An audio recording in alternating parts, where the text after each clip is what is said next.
Hey guys! This video is a learn video about the short story The Third and Final Continent. It is just gonna be a characterization of three of the characters listed in that story. We have the main character and two side ones, but those three are the most important ones, which is why we are going to talk about them. So the first topic of this video is going to be the constellation of those three characters with each other and also with other characters listed in that story. But the other characters are not that important or don't have that much of an impact for us or for the story at all. So they are not characterized in this video. Later on in the video, the narrator Marla and Mrs. Croft are going to present themselves, so you get to know them a little bit better, and you also get to know their backstory. At the end of the video, we have a little quiz for you with 3 questions, and I hope if you're listening closely to this video, you can answer all of those 3 questions correctly. So, first of all, the constellation of the characters. The narrator is a he, but we don't know the name of him. But we know that he has a father and a mother, but both of them are dead. The father died when the narrator was about 16 years old, and the mother died later on. The narrator also has a brother who is married to a woman. Marla is the second character we get to know in the story, and she is married to the narrator. This whole marriage was arranged, but they will tell you that later on in this video. Also good to know is that the narrator and Marla got a son together after they lived together for a while and felt connected with each other. Last but not least, we have Mrs. Croft, who is not related to the narrator or to Marla at all, but the narrator rented a room at her house when he went to the United States for his new job. Mrs. Croft has a daughter who's called Helen, but she doesn't have that much of an impact, which is why she's just a side character. Good to know is that Mrs. Croft dies later on in the story, but you will get to know that when she's presenting herself to you guys. Hey guys, I'm the narrator of the story called The Third and Final Continent.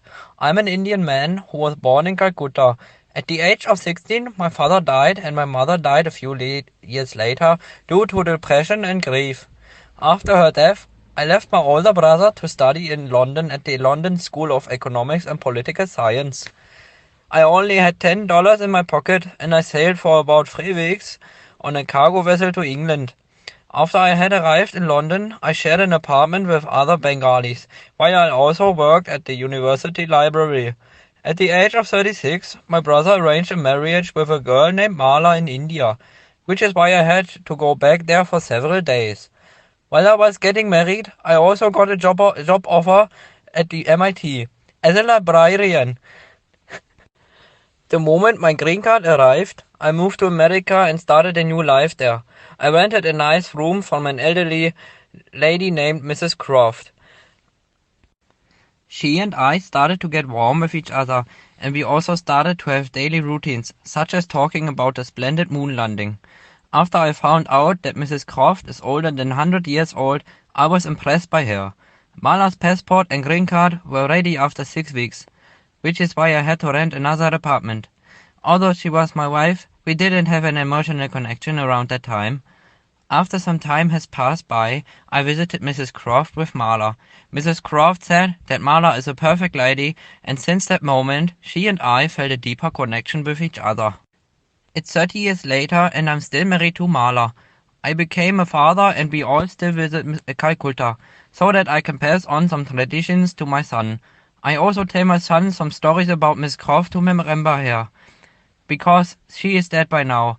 I'm amazed by my life, my happy marriage, and myself how I navigated my third and final continent. Namaste. As you can guess, this was Indian. I am Mala and I would love to tell you something about me.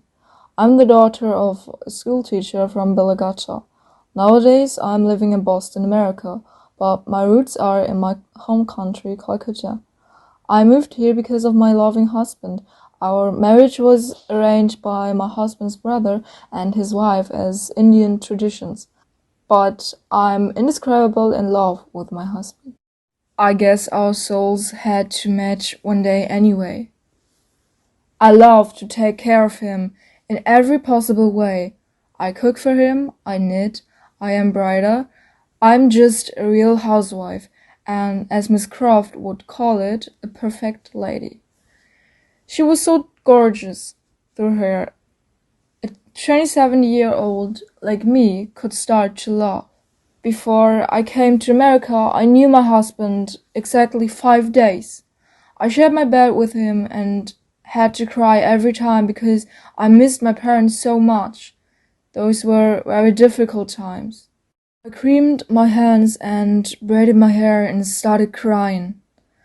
Just crying again and again.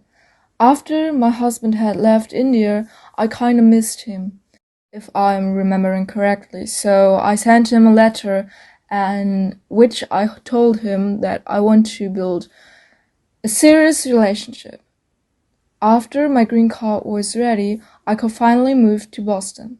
Nevertheless, I missed my homeland, so I naturally preferred to wear sari instead of those American everyday clothes.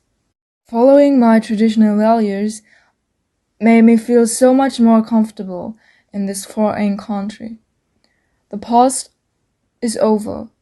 What about today? Today I am living in a town about 20 miles away from Boston, so a very idyllic suburb where we were allowed to raise our son. Thanks to Harvard, and it's such a great offer to actually can call him my own son. I can now proudly call myself an American citizen, but we still attach great importance to visit Calcutta regularly, so that we never forget where we came from. God bless India. I'm not sure why I should introduce myself because it's not really about me, but about the love story of two who had to turn their backs on their homeland to find themselves and each other in America. Splendid. But now to my person. I'm a naturally well-aged woman with a proud age of 104. Well, maybe you can tell from my gray hair and my tired eyes, but my spirit is fresh. On a very special day, this young man came into my life. He wanted to rent a little room in my house. Of course, my first question was whether he would come from Harvard or Tech. Thank God, yes. So nothing stood in the way of moving in. And so a common routine came about. As usual, I sit at my piano, remembering the old times as a teacher. I waited for this beautiful man like every Friday. That's how the rules wanted, to bring the rent and put it down on the piano. When we sit there in silence, I often just think about this poor guy who does not know anything about American culture. So I wanted to tell him how proud I am of my homeland. And what comes in my mind first? Exactly, the moon landing. One small step for man, but one big step for mankind. Splendid. After this real gentleman had to move out, I was a bit sad, but I'm sticking to my rules. No lady visitors. But after a while, everyone has to leave planet Earth, and I guess my time has passed by twice, so goodbye. We will visit soon. Your Mrs. Croft. So we are getting to the end of the video, but as I said in the beginning, we have a little quiz for you with 3 questions, but I think they're manageable. So the first question is, how old was Marla when she got married? The second one is, why did the narrator's mother die? And the third one is, on which day of the week was the rent due? They're easy, right? So if you know the answers, comment them in the comment section below or check them with your other mates.